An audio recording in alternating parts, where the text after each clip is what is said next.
Hello বন্ধুরা, কেমন আছো তোমরা সবাই? আমি কিন্তু খুব ভালো আছি। আজকে আমি তোমাদের জন্য নিয়ে এসেছি চানা পনিরের তরকারি। এর জন্য আমি আগে থেকে চানাগুলোকে সেদ্ধ করে রেখে দিয়েছি আর হালকা উষ্ণ গরম জলে দারচিনি আর ছোটো এলাচ ফেলে ভিজিয়ে রেখে দিয়েছি। আর পনিরগুলোকে হলুদ মাখিয়ে একটু রেখে দিয়েছি, আর সাথে আলু কাটা রয়েছে।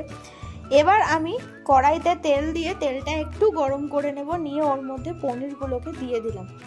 পনিরগুলোকে আমি হালকা করে ভাজা করে নেব।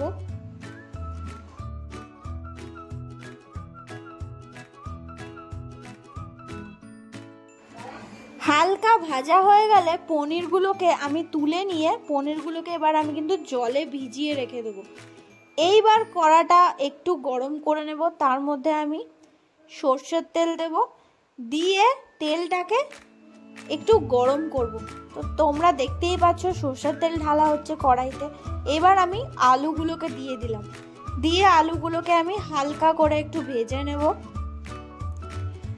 আলুগুলোতে কিন্তু আমি নুন আর হলুদ অল্প করে দিয়ে দিয়েছি, দিয়ে এগুলোকে কিন্তু আমি একটু হালকা করে ভেজে নেব, আর ঢাকা দিয়ে আমি আলুগুলোকে ভাজবো।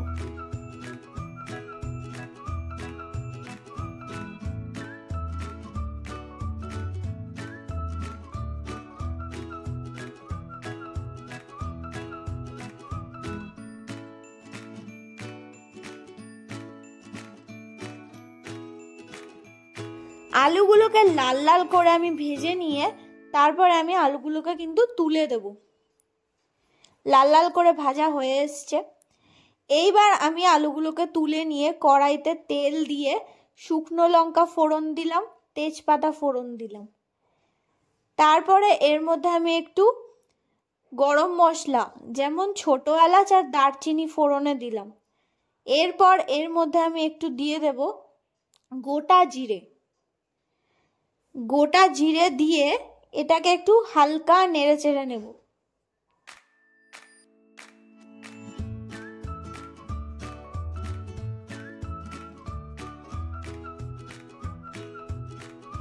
এরপর এর মধ্যে আগে থেকে বানিয়ে রাখা এই মিশ্রণটা ঢেলে দেব। এর মধ্যে ইনগ্রিডিয়েন্টস কি কি আছে তোমরা সবাই জানতে চাইছো, তো তোমাদের বলে দিই। এর মধ্যে আছে আদা, কাঁচা লঙ্কা, চাল মগজ, আর আছে কাজু বাদাম। এগুলোকে সব আমি মিক্সিতে পেস্ট করে নিয়েছি হালকা একটু জল দিয়ে। এবার ওই মিশ্রণটা আমি কড়াইতে ঢেলে দিলাম, দিয়ে ওর মধ্যে একটু হলুদ, একটু জিরে, একটু ধনে আর একটু কাশ্মীরি মরিচের গুঁড়ো দিয়ে দিলাম। এইবার আমি এটাকে হালকা করে একটু নেড়ে চেড়ে নেব।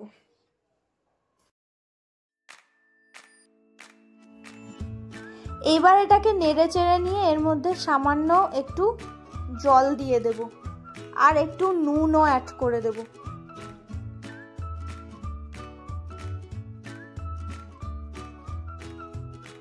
তো বন্ধুরা, এটা আমার মার খুব পছন্দের একটা মশলার ট্রে। এর মধ্যে থেকেই মশলাগুলো নিয়ে আমার মা দিচ্ছিল। তো মশলা টশলা দেওয়া সমস্ত কিছু হয়ে গেছে। এইবার আমার মা এটাকে সুন্দর করে গুছিয়ে রেখে দেবে।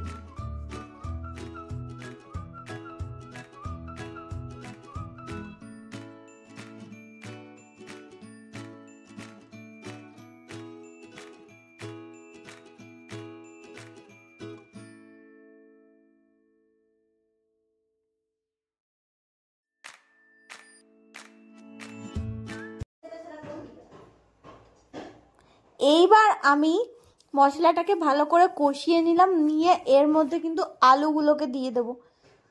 তারপর আমি জলে ভিজিয়ে রাখা চানাগুলোকেও দিয়ে দিলাম।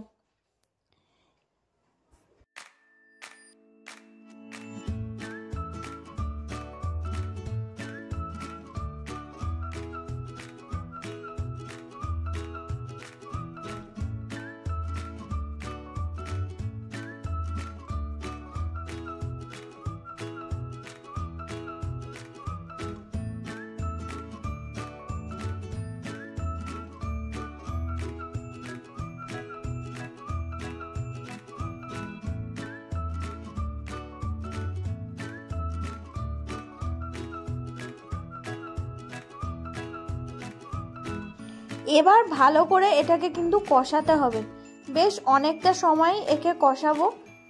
এর মধ্যে আমি আর একটু জল অ্যাড করে দিলাম।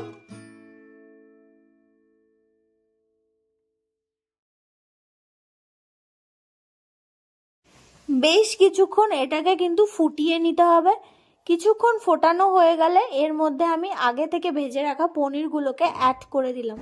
দিয়ে এবার একটু নাড়াচাড়া করব, করে এটাকে আরও একটু কিছুক্ষণ ফুটতে দিতে হবে।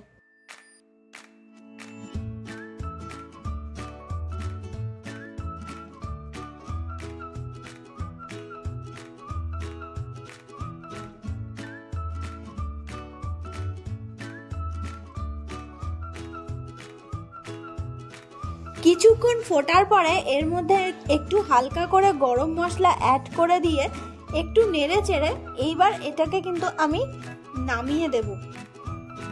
তো রেডি হয়ে গেল আমাদের চানা পনিরের তরকারি। কেমন লাগলো বন্ধুরা অবশ্যই জানিও।